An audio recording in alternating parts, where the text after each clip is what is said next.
Ok, salut les gens, bienvenue sur Warhammer Culture, la chaîne où on se culture. Méga vidéo aujourd'hui. Regardez-moi cette belle box, regardez-moi cette belle boîte, oux, c'est beau. On va faire un petit unboxing de le nouveau jeu univers Sigmar Warhammer Quest Darkwater, Aigues sombres. Une sinistre aventure dans les ruines des royaumes mortels. Donc c'est parti. Donc j'ai reçu la box il y a 2-3 jours. Je voulais faire ça bien plus tôt, mais voilà, j'ai pas eu le temps. Je cumule quand même plusieurs trucs en même temps, donc je peux pas toujours faire les choses dans le temps que je me suis prévu. Mais là c'est parti, c'est dimanche, j'ai un peu de temps, j'en ai profité du coup pour lancer cette vidéo unboxing Warhammer Dark Quest. Qu'est-ce que je raconte moi? Warhammer Quest Darkwater. Alors c'est parti, je n'ai pas ouvert la boîte, je ne sais pas du tout comment c'est à l'intérieur, j'ai juste coupé les petits scotch qui maintiennent le couvercle ensemble. Je ne sais pas du tout comment ça se présente à l'intérieur. Donc, Warhammer Quest, avant tout, prix de la box, 206 € sur le site Games Workshop. Les précommandes ont commencé samedi. On commençait samedi avec une disponibilité sortie prévue le 13 décembre, si je ne dis pas de conneries. Et voilà. Donc 206 € la box, sortie prévue le 13 décembre, et c'est parti. On va découvrir ensemble de quoi il en retourne à l'intérieur. Donc il me semble qu'à l'intérieur, il y a 49 figurines, 7 héros, 4 boss, du coup qui sont assez, je suppose, des figurines assez grandes par rapport aux autres. 7 héros, 4 boss, 4 box, ce qui fait 11, et 38 autres figurines pour compléter le tout. Donc voilà, c'est parti. Voilà, on arrive directement sur les grappes. Donc là, on a tous les socles. Donc on peut voir qu'il y a des tailles différentes. Voilà, là, on a tous les socles. Les grappes. Donc ça, ce sont les grappes de héros. Donc c'est bien, et des couleurs différentes. Comme ça, si jamais on n'a pas le temps de les peindre, mais qu'on a quand même envie d'y jouer, on peut s'y retrouver. Grappes de héros, là il y en a 3. Il y a 3 héros. Là, je suppose que ce sont les vilains pas Bonnergueule. Donc là, on a l'homme bête ici, le centaure, Edmarc Valorant. Ça y est, j'ai enfin retenu son nom, quoi. Edmarc Valorant. Ah, quoique, ils sont peut-être déjà tous là. Hein. Je vois qu'il y a l'épée ici de la gonzesse. Ah, elle est là. Ah, donc ça se trouve, on a les 7 héros sur 3 plaquettes. Homme bête. Ouais, le mage, il est ici. Oui, la guerrière, elle est là. Le centaure, il est là. Valorant, il est là. La dame à la poterie, elle est là. Oui, j'ai dit à la dame à la poterie parce que je n'ai pas du tout son nom. Oui, en fait, il y a moyen que les 7 héros soient sur 3 plaquettes.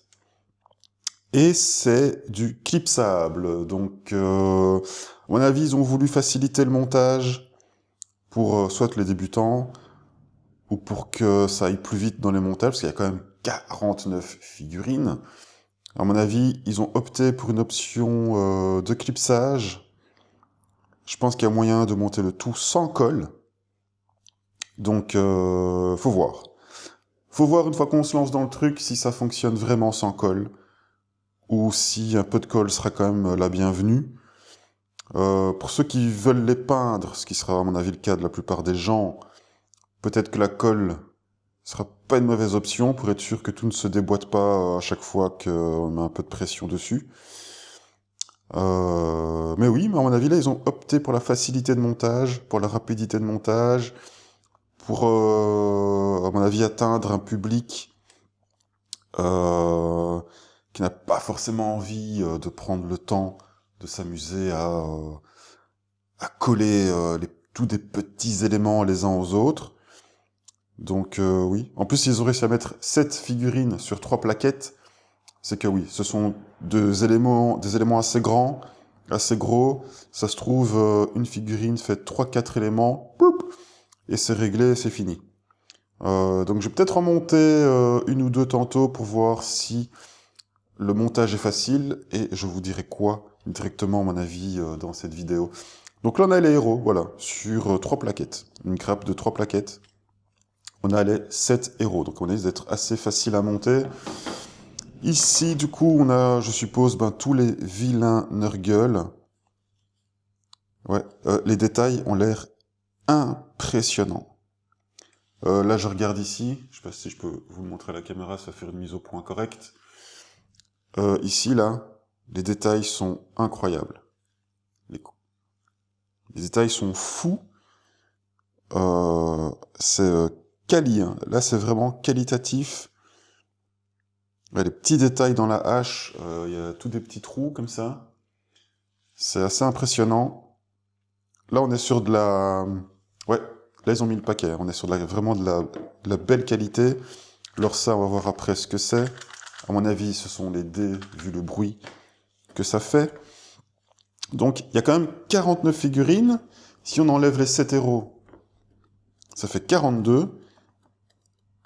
Et ils ont réussi à faire 42 figurines sur 2, 4, 6, 7 plaquettes. Voilà. Donc on a 42 figurines sur 7 plaquettes. Donc à mon avis, ouais, ça va être très très facile à monter, je suppose. Mais les détails sont assez impressionnants. Je sais pas si vous les verrez bien à la caméra, mais je peux vous le dire que ouais, les détails sont nickel, nickel, nickel. Là, le ceinturon ici, c'est ouf. Le bouclier, il est plein de petites stries. Je vais quand même essayer de vous les montrer. Ouais, je sais pas si vous voyez bien, mais le bouclier, là, il y a plein de petites stries dans le bouclier. Et c'est assez impressionnant. Ouais, les détails sont fous. Les détails sont assez fous. Ça a l'air très, très, très propre. Et en effet, s'ils n'ont 49 figurines à monter, je pense qu'ils ont bien fait d'opter pour l'option de clippage. À mon avis, ça va se monter assez vite. J'espère juste que ça tient convenablement, quoi. J'espère que ça tient convenablement. Mais en tout cas, regardez comme ça, les premières grappes, c'est nickel. C'est vraiment nickel. C'est super propre, c'est hyper qualitatif. Ah, les Nurgle, j'ai trop envie. Les Nurgle, j'ai beaucoup trop envie. Donc là, à mon avis, on est sur le boss. Ouais, celui-là avec son gros bras ici, que je kiffe beaucoup trop. Il a beaucoup trop de style. Je vais sûrement commencer par monter celui-là. Il a beaucoup trop de style. Et là, oui, là, à mon avis, on est sur la plus grande de toutes les figurines de la boîte. Bah, c'est Jelgus Pust, hein. Jelgus Pust, le méga boss. Donc, il est là, avec son gros bidou ici. Ouais, elle est assez grande. Elle a l'air d'être assez grande. Elle est assez cool. Là, j'ai oublié les noms, hein, désolé, mais voilà, il y en a tellement.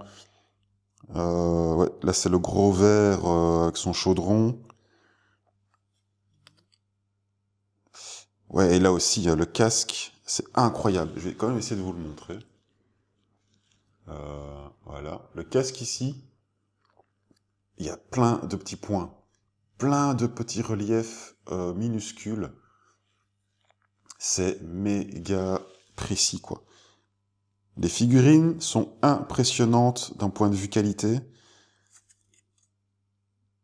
C'est assez dingue. Là, on est sur du lourd point de vue figurine. Surtout dans les Nurgle, elles sont vraiment trop belles. Surtout les boss. Les 4 boss sont vraiment incroyables. Très très stylé, super quali. Bon, je vais quand même en monter. On va déballer tout ça. Après, je prendrai un petit moment pour en monter 2-3, selon le temps que j'ai. Et comme ça, je pourrais faire une petite review directement dans l'unboxing de si c'est facile à monter, si ça tient correctement ou pas. Comme ça, vous en saurez. Ah là, il y a les 2 socles, à mon avis, Jelgus Pust. Ça, à mon avis, c'est pour la grosse larve dégueulasse. Voilà, on a les socles à part, donc ils sont pas dans le sachet ici de base, ils sont mis à part. Bon, je vais quand même ouvrir ce truc parce que ça m'intrigue, mais je pense que c'est les dés. Voilà, j'avais raison, c'est bien les dés. Il y en a quelques-uns.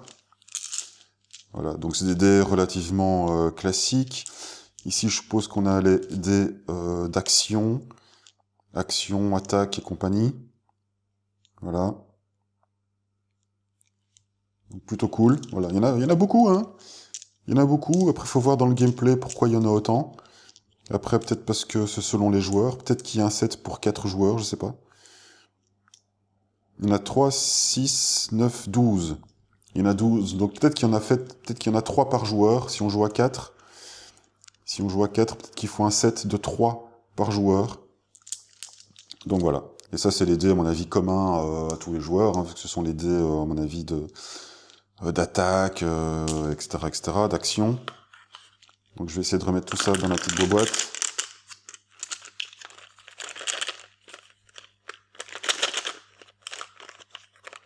J'ai bien dit essayer.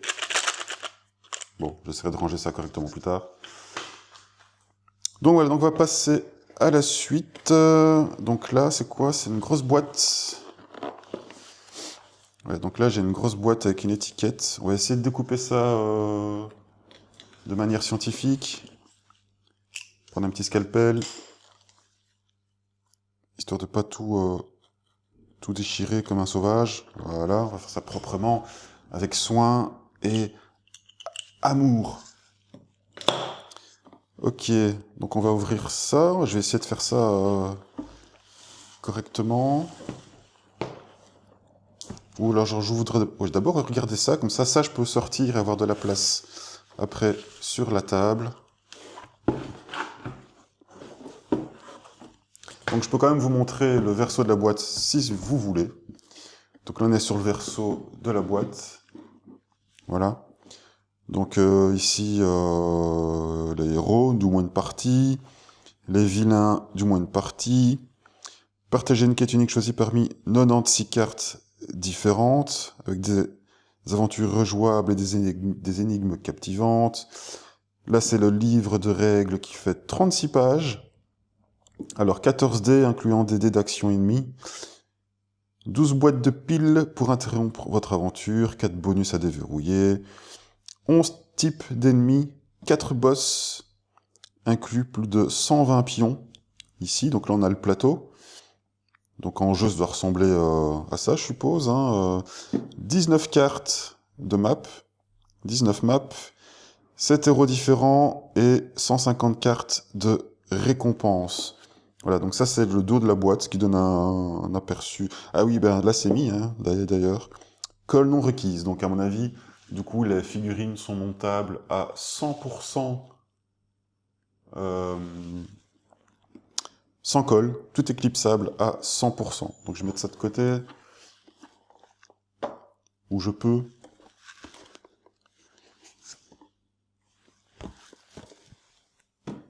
Voilà. Donc là, du coup, on est, je suppose, sur le plateau de jeu. Donc comme vu dans les vidéos précédentes, le plateau de jeu est sous forme de bouquin. Très belle image ici. C'est en dur, hein, carton dur ici. Ok, avec des petits reliefs brillants. Ça a l'air assez quali. Donc voilà, donc là on est sur le plateau de jeu. Waouh. Donc c'est pas énorme. Le plateau n'est pas très grand. Et c'est pas plus mal. Du coup ça rentre sur une table. Une table 30. Vous savez quoi, on va le mesurer. Je vais chercher un mètre.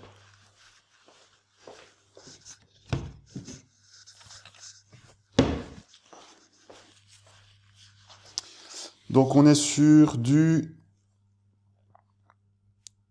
On va dire 42,5 sur... on va dire 58. Voilà. Donc le plateau de jeu fait 42,5 sur 58. Donc ça va, c'est cool, parce que du coup ça rentre sur une table, on va dire, assez classique. Donc c'est pas mal, c'est pas un grand plateau à la Warhammer là. Donc désolé, vous avez peut-être un peu de reflet. Bon, ouais, si je fais ça, vous en aurez moins. Comme ça, vous pouvez voir un peu mieux.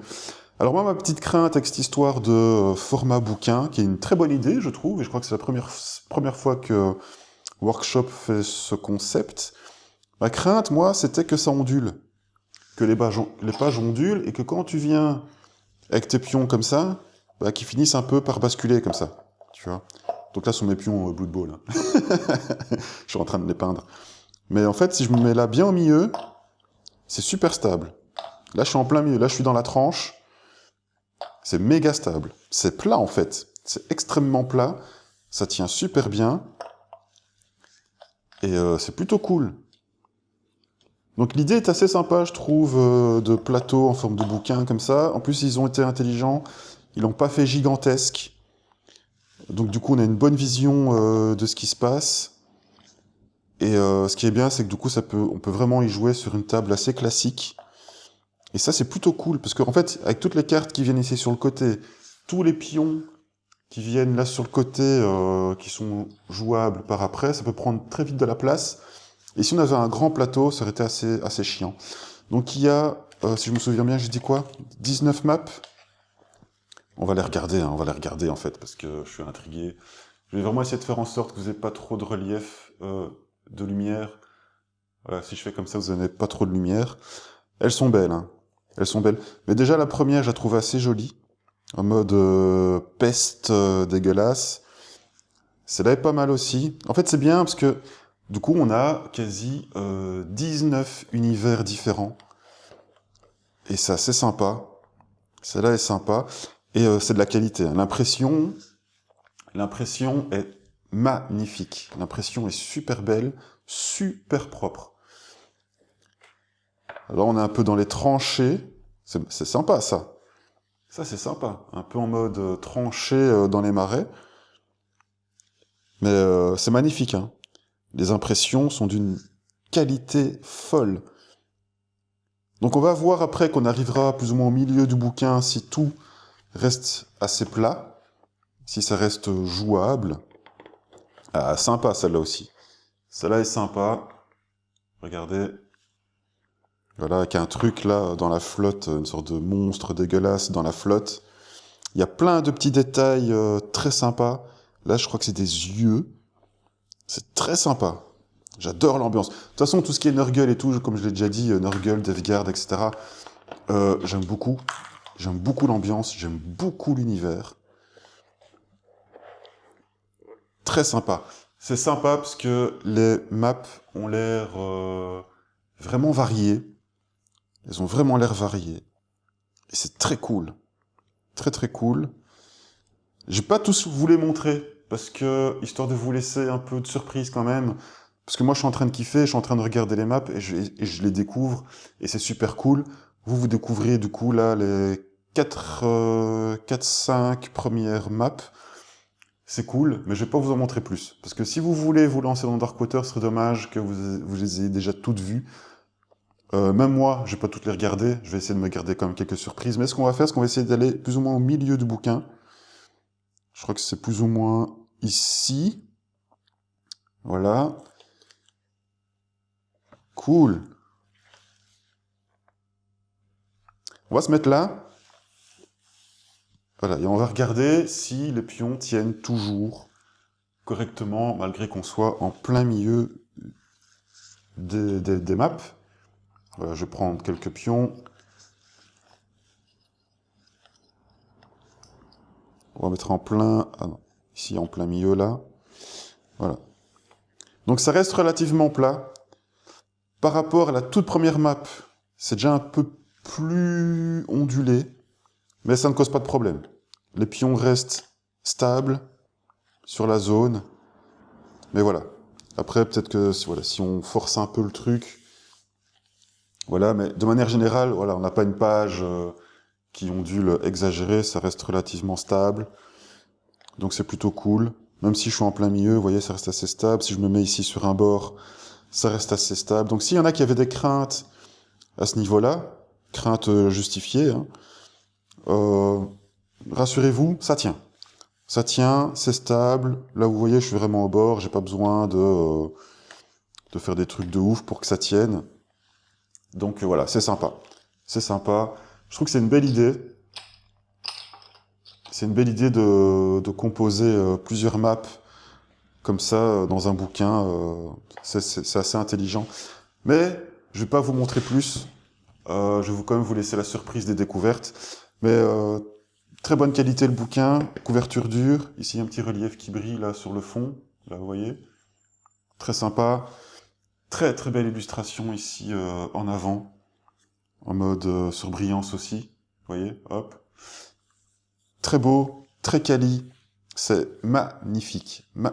J'ai envie d'y jouer là. Là, j'ai vraiment envie d'y jouer. Je vais peut-être même d'ailleurs me lancer en solo au premier abord dedans pour me familiariser avec les règles et compagnie. Mais ça donne envie, ça donne envie. Donc je vais mettre ça de côté pour le moment. Voilà, je vais mettre ça là. Et maintenant, on va découvrir ce qu'il y a dans la boîte juste ici. Voilà. La boîte qu'on a déclipsée là tout de suite.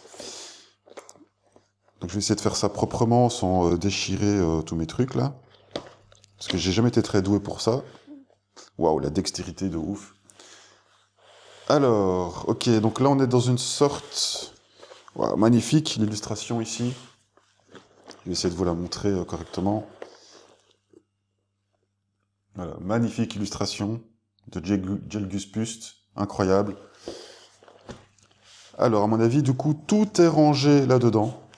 Tout ce dont on a besoin, regardez, voilà, c'est mis comme une sorte de petite valisette. Vous voyez, une sorte de petite valisette où tout est rangé à l'intérieur. Alors, du coup, démarrer. Voilà, donc là, à mon avis, c'est un petit guide de démarrage. Ici, on a un QR code. Vous voyez, ici, on a un QR code qui amène à un tutoriel vidéo. Donc, c'est plutôt bien pensé, c'est plutôt cool. Voilà, donc là, ils expliquent comment bien démarrer, rassembler les éléments. Ils nous conseillent, à mon avis, quand même, d'aller voir le tutoriel vidéo. Mettre tout en place. Voilà, comment bien disposer les éléments, placer les pions. Là, il dit « Ouvrez le grand paquet de l'acte 1 ». Donc, à mon avis, il y a des paquets selon les actes, du coup, pour faire les quêtes, etc. et les campagnes. Ouvrez le petit paquet de l'acte 1 et tirez-en les cartes suivantes. Voilà, donc là, il dit bien les cartes qu'il faut en tirer, etc. Au dos, le premier tour. Voilà, comment jouer le premier tour, ici. Donc c'est cool, premier tour, vous allez être guidé pour le premier tour de héros, et le premier tour ennemi de la rencontre, nettoyer les fausses fétides. Ok, donc ils expliquent le premier tour des héros, le tour ennemi, comment attaquer, le tour de l'ennemi, avance, attaque rapide, les étapes suivantes. Et ensuite ils disent, une fois cette rencontre de démarrage terminée, vous pouvez soit vous lancer dans une escarmouche isolée, soit de commencer une campagne épique avec ces 4 héros. Vous trouverez les règles et un aperçu des 2 modes de jeu, page 16 du livre de règles. Parce que oui, je pense qu'on ne le dit pas assez souvent, mais Darkwater possède 2 modes. Un mode campagne et un mode escarmouche. Voilà, donc c'est quand même bon à savoir, c'est que ça crée un peu de variété aussi. Alors le mode escarmouche, je sais pas trop comment ça se déroule. Le mode campagne non plus d'ailleurs. Mais c'est sympa. Je vais essayer, si j'ai le temps, vraiment, faut vraiment que j'ai le temps, de faire une vidéo découverte de la première mission, voilà, du guide démarrage ici, et d'une escarmouche. Mais je verrai bien le temps que j'ai, parce que voilà, je suis quand même pas mal occupé. Voilà, donc ici, on a un paquet. On va voir ce qu'il y a à l'intérieur.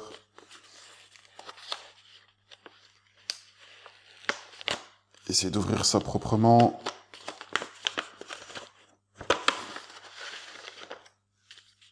Ok, donc on a des ensembles de cartons avec des chiffres. Ah, ce sont je pense, des rangements, vous voyez. À mon avis, ce sont des petites boxes de rangement selon les actes peut-être. Pour ranger les cartes de mission. Ça, ce sont peut-être les rangements de je sais pas quoi. Ok, ce serait intéressant du coup d'aller voir un peu le livre des règles. Peut-être que tout ça est expliqué. Là, ce sont peut-être des cartes, les clés. Je sais pas trop à quoi ça sert. Mais voilà, en tout cas, on a des petits box ici de rangement. Ça doit sûrement être pour ranger des cartes. Selon peut-être les missions, selon peut-être les campagnes. Ou selon peut-être l'avancement de la campagne. Et du coup, on range les cartes dans ces box pour savoir où on en est. À mon avis, ça doit être plutôt ça. Pour pas tout laisser sur la table qui traîne. Ça se trouve, on peut tout ranger là-dedans, ressortir ces petits packs avec les cartes dedans et pouvoir continuer notre campagne tranquillement et reprendre là où on en était. Les cartes bonus, ne pas ouvrir avant d'avoir accompli l'acte 1.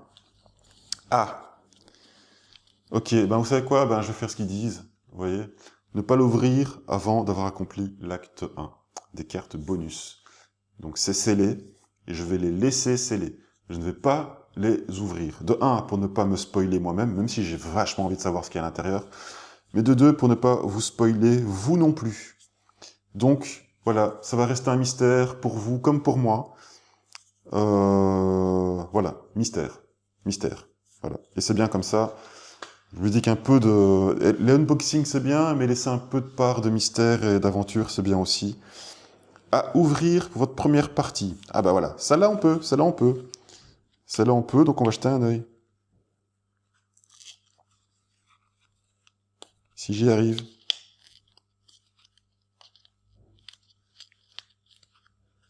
Ah, ça colle bien leur merde.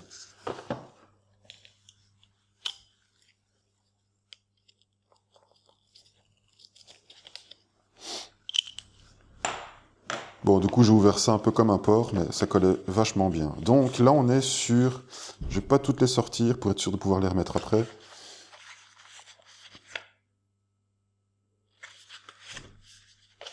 Ok, donc là, on est sur des sets de cartes. Inharation, la lame purificatrice. Voilà, donc là, on est sur les cartes de héros. Avec derrière... Ok. Donc là, c'est la carte de héros avec derrière leurs stats et tout ce qui leur correspond. Donc ses mouvements, sa défense, sa santé, sa portée d'attaque, les dés, les touches, 3+ pour toucher. Ça, c'est sa compétence, je suppose, mur d'eau. Oui, il me semblait qu'il faisait un mur d'eau pour bloquer les ennemis sur la map. Voilà. Donc voilà. Donc là, on a toutes les cartes de héros, du coup. C'est bien. Et d'ennemis. Voilà. Les cartes de héros et d'ennemis. Donc Gelgus Pust. Voilà, on a sa carte de héros ici. Enfin, sa carte de héros. Sa carte de vilain pas beau. Donc, boss, Gelgus Pust, mouvement 3, défense 3, santé 12. Voilà, ici, on a des bazars, machin. Donc, j'y comprends pas trop grand-chose à la carte. À mon avis, il faut vraiment aller voir le livre des règles pour savoir comment tout ça fonctionne réellement. Mais voilà, c'est cool. Donc là, on a toutes les cartes héros, toutes les cartes ennemis. Ah, ils sont stylés, hein, les Nurgle. Trop, trop stylés. Voilà. Avec des belles illustrations. Et là, on est sur quoi? Les cartes d'actes. Acte 1, par la crasse et la sanie. Donc, si on retourne... Voilà, les cartes de rencontre. Donc, c'est un peu les choses qu'il y a à faire, à mon avis. Les cartes d'événements. Donc, il y a tout ça d'événements possibles. Les boss possibles. Les cartes de rencontre. Donc, les rencontres possibles. Et tout ça, il me semble que c'est aléatoire selon... faut prendre des chemins. Je pense qu'il faut choisir entre chemin A et un chemin B. Et du coup, voilà, ça va varier. C'est pour ça que la rejouabilité de Darkwater est impressionnante. Parce que on a différents chemins à prendre. Différents chemins, différents choix. Donc ça, c'est cool. Carte de l'acte 1.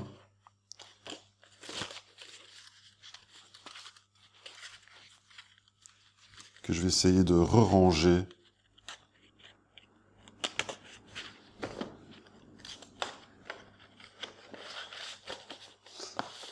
Voilà, carte de l'acte 1. Ici,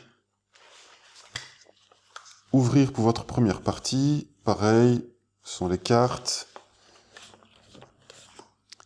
Carte de l'acte 2, ne pas ouvrir avant d'avoir accompli l'acte 1. Donc pareil, hein, on va se laisser une part de mystère.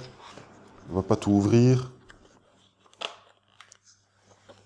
Est-ce qu'il y a des choses dans le fond? Oui. Ne pas ouvrir avant d'avoir terminé l'acte 2. Donc ça, du coup, c'est pour l'acte 3. Pareil, on va garder une part de mystère. Je suppose qu'il y a pareil pour l'acte 4 et compagnie.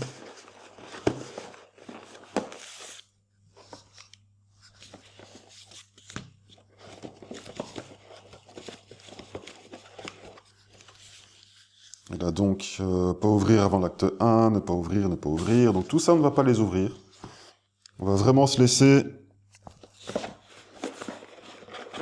un peu de mystère.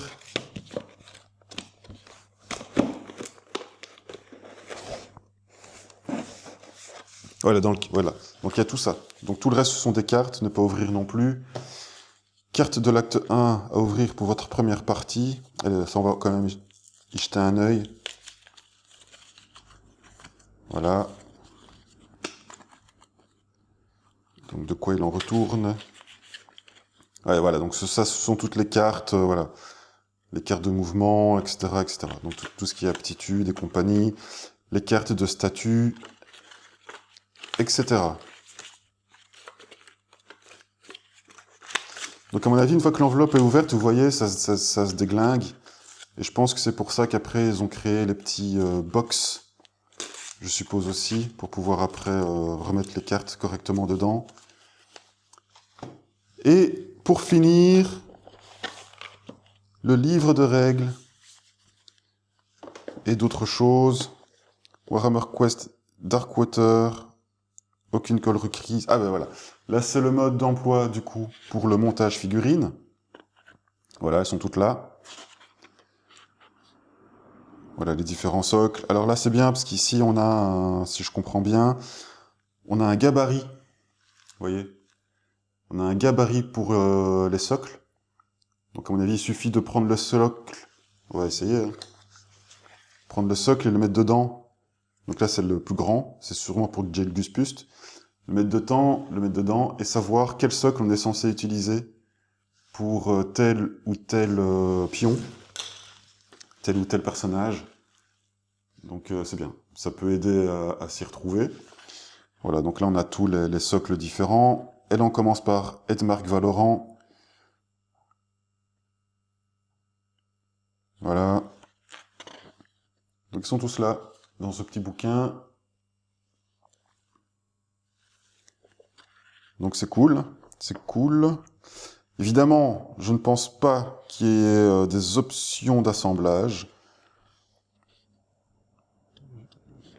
Peut-être pour les petits, que si on les monte, il y a peut-être une petite variante comme ça, vite fait, mais voilà. Je vous en dirai plus. Une fois que j'aurai tout monté, je ferai peut-être une vidéo, une fois qu'ils seront absolument tous montés. On fera peut-être une review, du coup, de toutes les figurines montées. Ça peut être intéressant. Mais comme vous voyez, ça a l'air assez simple de montage. Hein. Là, on est sur le Centaure. Et voilà, ça prend 2, 4, 6 cases pour le monter. La 6e case, c'est le mettre sur le socle. Donc en 1, 2, 3, 4... En 5 étapes, il est monté, quoi.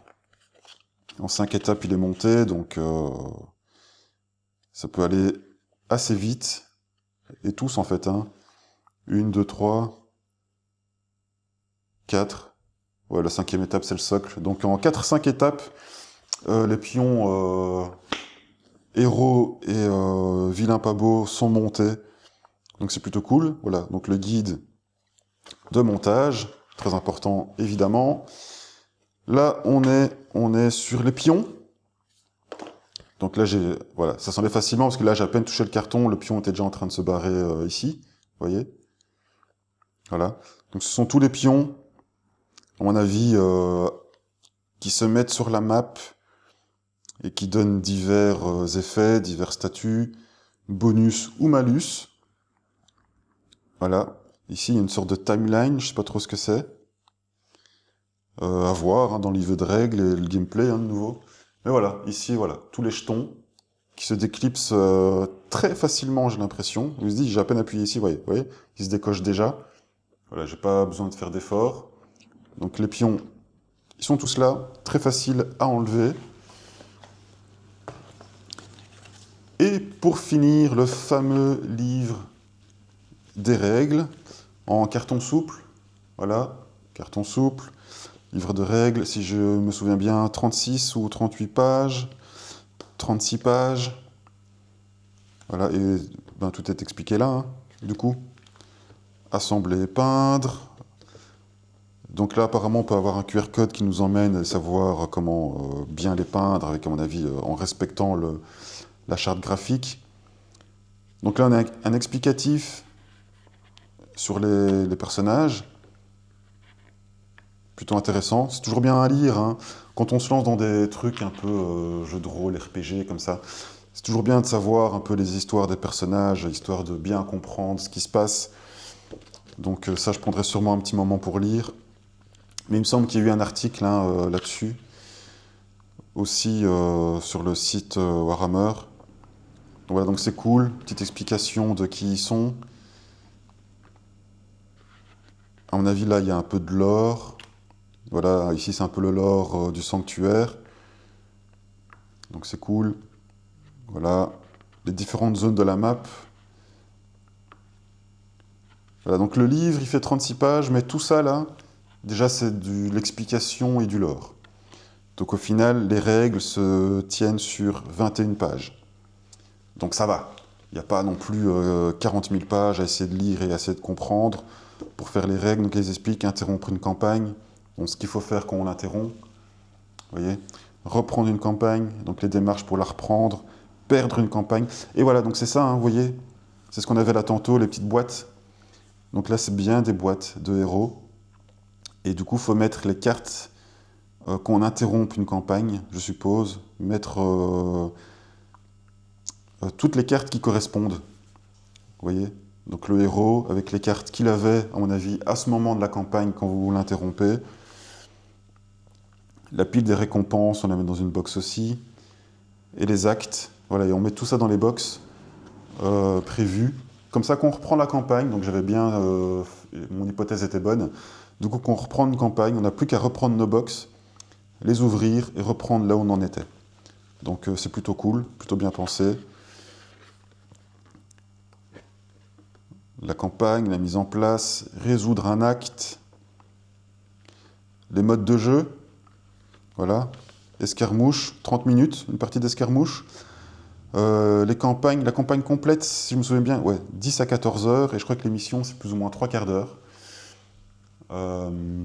Mais escarmouche, une petite demi-heure, donc c'est cool. Tu veux te faire un petit one-shot comme ça, avant d'aller bosser, hop, tu te fais une petite escarmouche, c'est cool. Donc là, du coup, ils expliquent l'escarmouche, comment ça se met en place, etc. Vulnérabilité, les cartes de statut, les quêtes annexes, les fins de rencontre, attaquer, infliger des dégâts, les mouvements, la distance, la visibilité. Ça n'a pas l'air super compliqué. Franchement, ouais, je vais essayer. Hein. Dès que j'ai le temps, je vais lancer une partie avec ici, comme je vous ai montré là tantôt, le guide de démarrage, ici. Je tenterai une première mission, un truc comme ça. Parce que le jeu est jouable en solo. Hein. Donc pour ceux qui n'ont pas d'amis, ou qui sont des solitaires dans l'âme, le jeu est totalement jouable en solo également. Donc ça aussi, c'est plutôt cool. Les pions d'initiative, jouer les rencontres, les types d'aptitudes, les aptitudes de base, les cartes de mouvement. Et là, on a les règles de base. Donc là, ici, c'est la terre des décrépitudes, encore un peu de lore. Et les règles de base, résoudre une rencontre, placer le champ de bataille. Donc ça, à mon avis, ça reprend ce qui est un peu expliqué ici sur la feuille guide de démarrage. Et voilà. Les premières quêtes, les pions nommés, Donc c'est cool, donc 36 pages, mais en réalité, pour tout ce qui est règles, on en a pour 21 pages. Donc 21 pages de pures règles et 15 pages de lore et d'explications personnages.